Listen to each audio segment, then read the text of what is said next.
एके ने जब सोना के मुंह से ये सुना कि काव्या उसी की बेटी है तो उसका दिमाग घूम गया और उसे समझ ही नहीं आया कि आखिर ये कैसे पॉसिबल हो सकता है। एके ने हड़बड़ाते हुए स्वर्ण से पूछा, स्वर्ण, मेरा दिमाग अभी सही ठिकाने पर नहीं लग रहा और मुझे समझ नहीं आ रहा कि मैं जो सुन और देख रहा हूँ वो क्या सच है या मेरा भ्रम।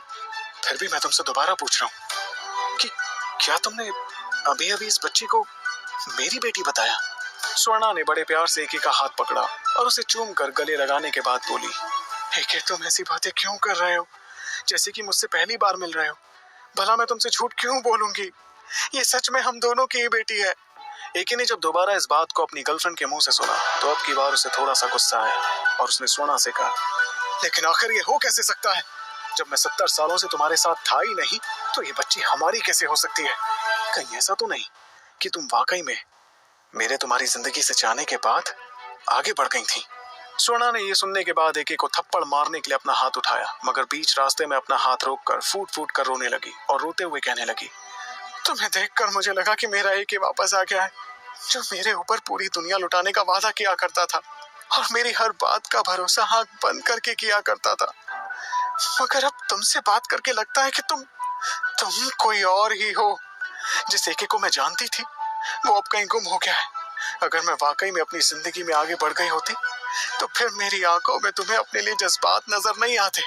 इन आंखों को देखो, इनमें सिर्फ तुम्हारी चाहत है। इन्होंने तुम्हारे सिवा किसी और का रास्ता ना कभी देखा था और ना देखेंगी। मैं सिर्फ तुम्हारी हूँ एके, सिर्फ तुम्हारी। और ये तुमने क्या कर लिया है खुद के साथ? जरा अपने आप को देखो और जरा याद करो कि ऐसे घूमते हुए किसी ने तुमसे ढंग से बात भी की है? जब स्वर्णा ने ये बातें कही तो एके को ध्यान आया कि उसकी हालत क्या है और वो कैसा दिख रहा है। अपनी हालत और स्वर्णा की बातों पर गौर करते हुए उसने सोचा, मैं कितना मतलबी हो गया हूँ जो इतने सालों से मेरा इंतजार करती लड़की के बारे में गलत सोच रहा था। मुझे इसकी बात सुननी तो चाहिए थी एक बार। इतना सोचते हुए एके को खुद की हरकत पर बड़ा पछतावा महसूस हुआ, मगर अभी भी उसे उसके सवाल का जवाब नहीं मिला था। इधर एके को डांटने के बाद स्वर्णा वहां से काव्या को गोद में लेकर घर के अंदर जा ही रही थी कि तभी उसने दौड़कर उसका हाथ पकड़ा और बोला, अरे अरे स्वर्णा, रुको तो। दरअसल मैं इतने दिनों बाद यहाँ लौटा हूँ, इसलिए मुझे कुछ भी समझ नहीं आया कि मैं क्या बोलूं और कब बोलूं। मुझे माफ कर दो, लेकिन मुझे अभी भी समझ नहीं आया आखिर मैं इस बच्ची का बाप कैसे हो सकता हूँ जब मैं यहाँ था ही नहीं। तो स्वर्णा पीछे पलटी तो गुस्से में ही थी, मगर जब उसने पीछे पलटकर एके का चेहरा देखा तो दुख और गिल्ट से भरा उसका चेहरा देखकर वो समझ गई कि एके ने इतने सालों में बहुत कुछ झेला है और ये देखकर उसका गुस्सा शांत हो गया। उसके बाद स्वर्णा ने शांत मन से उसे समझाते हुए कहा, एके, मुझे ये तो नहीं पता कि तुम्हारे जाने की वजह क्या थी और तुम इतने दिनों तक कहाँ थे, लेकिन मैं तुम्हारी आंखों में देखकर बता सकती हूँ कि तुमने बहुत कुछ झेला है इतने दिनों में। मगर तुम्हें ये तो याद ही होगा कि तुम्हारे यहाँ से जाने से पहले हम दोनों एक साथ रहा करते थे और उन्हीं दिनों हमारे प्यार के परवान चढ़ने का नतीजा है ये प्यारी सी बच्ची। तुम्हें पता है, जिस रात तुम गायब हुए थे उस रात मैंने तुम्हें फोन किया था कुछ बताने के लिए, मगर तुमने कहा था कि तुम घर देर से लौटोगे। एके ने तुरंत अपने आंखों से आंसू पोंछते हुए कहा, मैं वो मनहूस काली रात कैसे भूल सकता हूँ।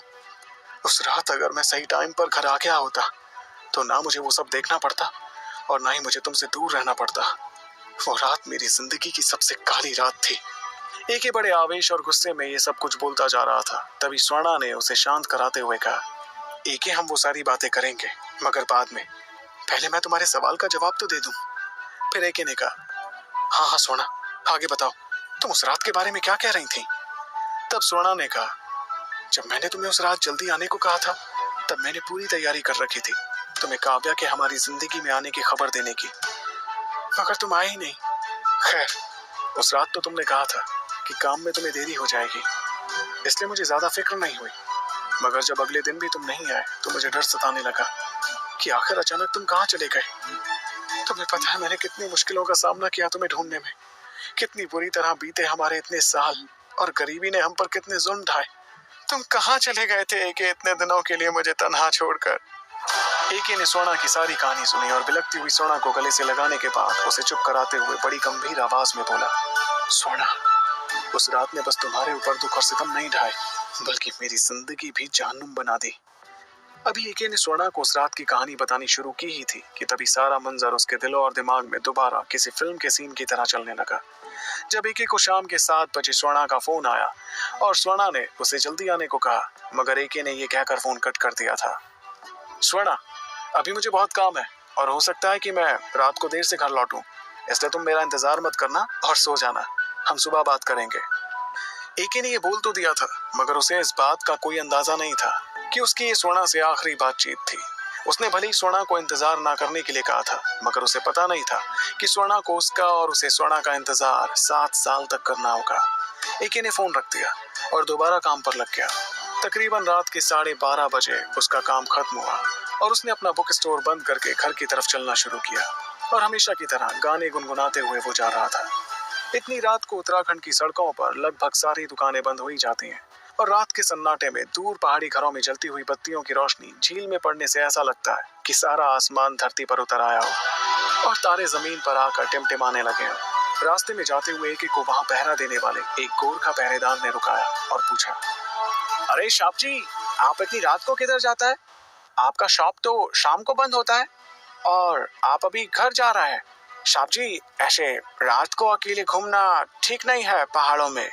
एके ने मुस्कुराते हुए उसके पास जाकर कहा, अरे शेरपा, इन्हीं पहाड़ों में पला बड़ा हुआ हूं मैं, मुझे दिन और रात में कहीं घूमने से क्या फर्क पड़ता है। आप अपना ध्यान रखो, मुझे कुछ नहीं होगा, और कुछ हुआ तो आप तो हैं ही ना हमारी हिफाजत के लिए।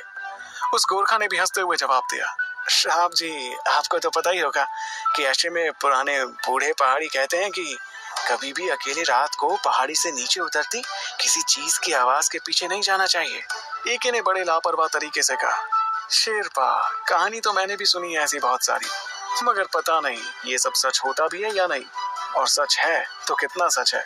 उस शेरपा से इतना बोलकर एके आगे जाने लगा कि तभी उस गोरखा ने आवाज लगाई, साहब जी, जैसे समंदर की गहराई में छुपे कई राज हैं जिनका आज तक इंसान पता नहीं लगा पाया है, वैसे ही पहाड़ों में ऐसे कई राज हैं जिनको खोजा नहीं गया है, मगर इन पहाड़ों ने टाइम टाइम पर साबित किया है और अपने अंदर की कहानियों के सच होने का सबूत भी दिया है। इसलिए आज तक हमारे पुरखे उन कहानियों को सच मानते आए हैं साहब जी। एके ने भी दूर से ही चिल्लाकर कहा, शेरपा, समंदर के राज जानने के लिए उसमें कूदना पड़ता है और पहाड़ों के राज जानने के लिए इनसे अकेले में बातें करनी होती हैं। इसलिए मैं आज रात को निकला हूँ, चलता हूँ, ध्यान रखो अपना। इतना बोलकर एके आगे बढ़ तो गया, मगर कुछ दूर जाने के बाद उसे महसूस हुआ कि उसके पीछे कुछ कदमों की आहट सुनाई दे रही थी। कुछ देर पीछे ध्यान न देने की कोशिश करते हुए एके अपने घर की तरफ बढ़ रहा था, मगर तभी आवाज तेज होने लगी। एके को लगा कि कोई लुटेरों का ग्रुप है जो उसे अकेला देखकर पैसे लूटना चाहता है, मगर उस एरिया में सब लोग उसे जानते थे और कोई चोर उचक्का उसे हाथ लगाने की हिम्मत नहीं कर सकता था। इसलिए हरकत उसे गुस्सा दिला रही थी और वो गुस्से में पीछे पलटा, मगर उसके पीछे तो कोई था ही नहीं। ये देखकर एके को लगा कि ये बाहरी मोहल्ले के बदमाश हैं और उसने चिल्लाकर कहा, अबे तुम लोग गलत आदमी के पीछे आ रहे हो, कुछ नहीं हासिल कर पाओगे और हाथ पैर टूटेंगे वो अलग, इसलिए चुपचाप लौट जाओ, नहीं तो अंजाम बहुत बुरा होगा। इतना बोलकर एके दोबारा आगे जाने लगा, मगर जैसे ही वो कदम बढ़ाता वैसे ही पीछे से 3-4 लोगों के चलने की आवाज आती। अब उसे समझ आ गया था कि ये कोई लुटेरों का झुंड नहीं था बल्कि भूत प्रेत का मामला था। इसलिए वो तेजी से दौड़ने लगा और साथ ही उसके पीछे आते कदमों की आवाज भी तेज होने लगी। एके जितनी तेज दौड़ रहा था वो कदम भी उतनी तेजी से उसका पीछा करते हुए उसके करीब आते जा रहे थे। उसे समझ तो आ गया था कि उसके साथ कुछ बुरा होने वाला था, मगर क्या होने वाला था ये उसे नहीं पता था। भागते भागते अचानक एके ने महसूस किया कि उसके पीछे आते कदमों की आवाज अचानक खत्म हो गई और अचानक सन्नाटा होने से एके भी रुक गया था। मगर उसने सामने देखा तो सामने की सड़क पर कुछ चमक रहा था। दिखने में तो वो कोई लाइट बल्ब जैसे दिखने वाली चीज थी, मगर बीच सड़क पर इतनी रात को लाइट जलाकर कौन छोड़ गया था। एके धीरे धीरे ही सही उस चीज की तरफ जाने लगा, क्योंकि उसके घर की तरफ जाने का वही एक रास्ता था। जैसे ही वो उस जगह पर पहुंचा तो उसने देखा कि ये कोई लाइट बल्ब नहीं था, बल्कि सड़क के अंदर से एक रोशनी उत्पन्न हो रही थी। ऐसा कुछ पहले कभी उसने नहीं देखा था अपनी जिंदगी में। इसलिए देखकर एके चौंक गया और मन ही मन कहने लगा, अरे ये क्या भला है सड़क के नीचे जो इतनी तेज रोशनी कर रही है। ऐसा बोलते हुए उसने सड़क से आ रही उस रोशनी के ऊपर अपना हाथ रखा, मगर जैसे ही उसने उस चीज को छुआ तो वहां एक बड़ी सी दरार बनने लगी। देखते ही देखते वो दरार इतनी बड़ी हो गई थी कि पूरे इंसान को निगल जाए, और हुआ भी वैसा ही। अचानक उस दरार में से बहुत तेज प्रकाश निकला, जिसने एक पल के लिए पूरे इलाके को रोशन कर दिया, और उस दरार में एके समा गया। दरअसल ये दरार एक दूसरी दुनिया का दरवाजा था, जिसमें जाने के बाद एके को ऐसा फील हो रहा था जैसे वो किसी गहरे कुएं में गिर रहा है, और जैसे जैसे अंदर जा रहा था उस गहरे गड्ढे में गर्मी बढ़ती जा रही थी। लगातार बढ़ती गर्मी की वजह से एके बेहोश हो गया, और एक झटके में जमीन पर गिरने जैसा एहसास होने पर उसकी आंखें खुली तो उसने देखा कि वो एक अलग ही दुनिया में है, जहाँ पर खूबसूरत घास का मैदान है, और वहाँ अजीब तरह के कपड़े पहने हुए लोग इधर उधर घूम रहे हैं। उसके ठीक सामने कुछ लोग साधना में बैठे हुए थे, मगर उनके और जमीन के बीच में काफी फासला था। वो अपनी साधना की शक्ति से हवा में तैर रहे थे। एके को कुछ समझ नहीं आ रहा था, और वो इधर उधर घूमता हुआ ऐसे किसी इंसान को ढूंढ रहा था जिससे वो इस जगह के बारे में पूछ सके, मगर उसे वहां ऐसा कोई भी दिखाई नहीं दे रहा था। इसलिए उसने चिल्ला कर कहा, अरे मुझे यहाँ लेकर कौन आया है? मुझे अपने घर जाना है, मुझे जल्दी वापस भेजो। अभी एके की बात खत्म नहीं हुई थी कि तभी उसके सिर पर किसी ने बहुत तेज हमला किया, जिससे उसकी आंखों के सामने अंधेरा छा गया और वो जमीन पर गिर गया। उसे अपने आसपास कोई आवाज सुनाई नहीं दे रही थी, मगर थोड़ी देर बाद उसे महसूस हुआ कि कोई उसे बुला रहा है और कह रहा है, एके, कहाँ खो गए तुम? अरे तुम कुछ बताते बताते कहीं गुम हो गए क्या? एके? अचानक जब उसका ध्यान टूटा तो उसने देखा कि उसके सामने स्वर्णा खड़ी है, और वो अपने ख्यालों में खोया हुआ ये सब चीजें दोहरा रहा था। उसने होश में आने के बाद स्वर्णा से कहा, स्वर्णा, मेरे साथ जो कुछ भी हुआ वो सब चीजें समय आने पर मैं तुम्हें बता दूंगा, लेकिन अभी मुझे ये बताओ कि तुम लोगों की ऐसी हालत कैसे है? मैं जब यहाँ से गया था तब तो हम इतने गरीब नहीं थे, फिर ये टूटी फूटी इमारत, ये फटे पुराने कपड़े, और ऐसी हालत में तुम लोगों को देखकर मुझे बड़ा अजीब लग रहा है। आखिर मेरे जाने के बाद ऐसा क्या हुआ कि तुम्हारी ऐसी हालत हो गई? स्वर्णा ने अपनी आंखों में गुस्सा भरते हुए उससे कहा, एके, ये सब तुम्हारे बड़े भाई का किया धरा है, उसी की वजह से हम सड़क पर आए, और तुम हमें ऐसी हालत में देख रहे हो। आखिर ऐसा क्या किया था एके के बड़े भाई ने जो स्वर्णा इतनी गरीबी की हालत में जी रही थी?